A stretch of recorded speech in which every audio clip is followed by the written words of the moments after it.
Welcome back to 504 Road Trips. Today we continue south on US Highway 61 as we enter the city limits of Davenport, Iowa. We're going to make a series of course changes that pretty much completely avoid Davenport, the first of which, coming right up, will be to travel west along Interstate 80 for a few miles.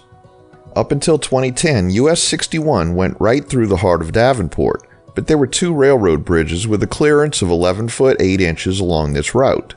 Between 1984 and 1990, there were 83 incidents involving vehicles at the Harrison Street Bridge, most of which involved large trucks that misjudged the heights of their trailers. A study was conducted in 1991 to judge the viability of raising or replacing the bridge. 10 years later, DOT officials sought $5 million to permanently fix the rail line, but some city officials saw a benefit in the low bridge keeping out a significant amount of truck traffic from downtown Davenport. Instead, an electronic vehicle height detection system was installed several blocks ahead of the bridge. The cost of the detection system was $103,000. In 2010, Iowa DOT officials proposed rerouting US 61 out of downtown Davenport and along the interstate highways that surrounded the area, I-80 and I-280. The change was approved by AASHTO on May 28, 2010. Signage was changed in late 2011 and the old route through Davenport was redesignated as a business route. The Iowa DOT inventories the new route as Iowa 461. Despite removing US 61 away from low bridges, trucks continued to misjudge their heights and strike the bridge, much like its YouTube counterpart in Durham, North Carolina.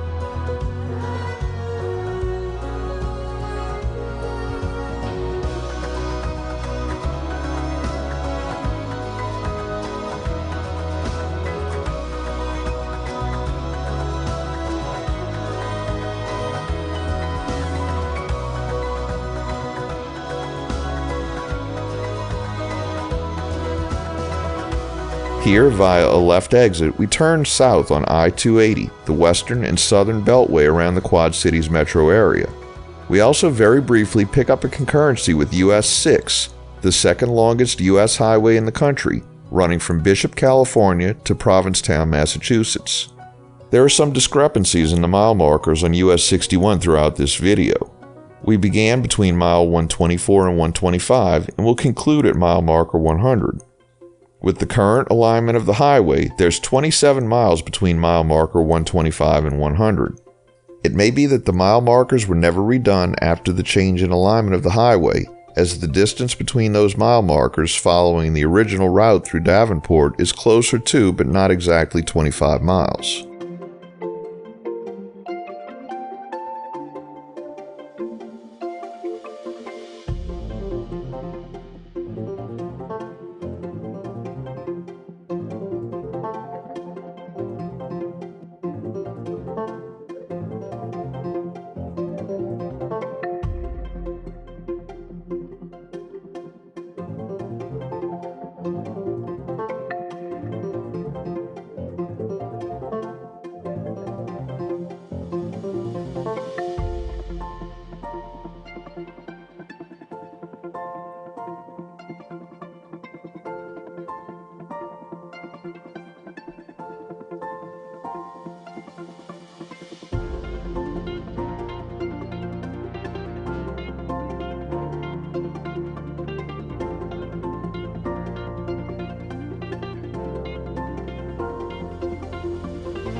Here we exit from I-280 and head back west again on a 4-lane expressway, and we leave the city limits of Davenport.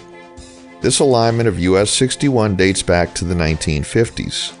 Prior to that, US 61 took a more southerly route along the banks of the Mississippi River.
We enter the city of Bluegrass, and as of around 2000, US 61 curves to the north to bypass the city.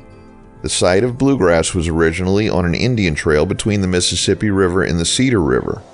This area was the Indians' choice for their camping site, and over the years, as they and their ponies trampled the taller grass, they noticed that the newer grass which sprouted up had a bluish tint.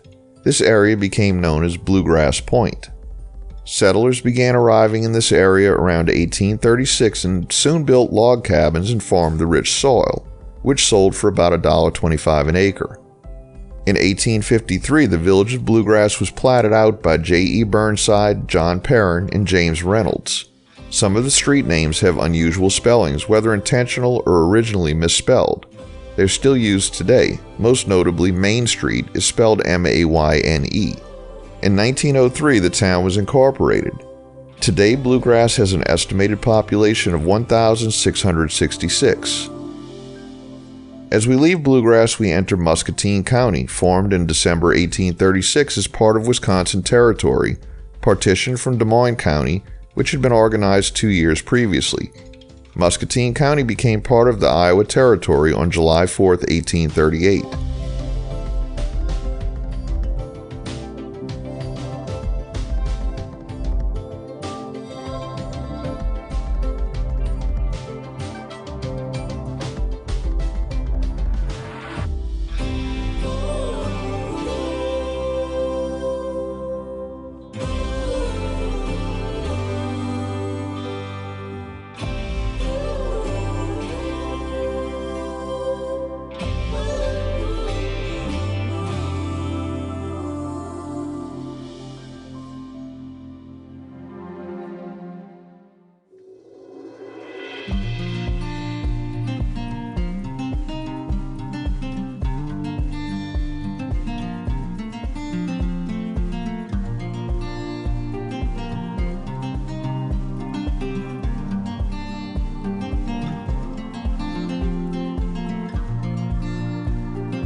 We conclude today's video at mile marker 100.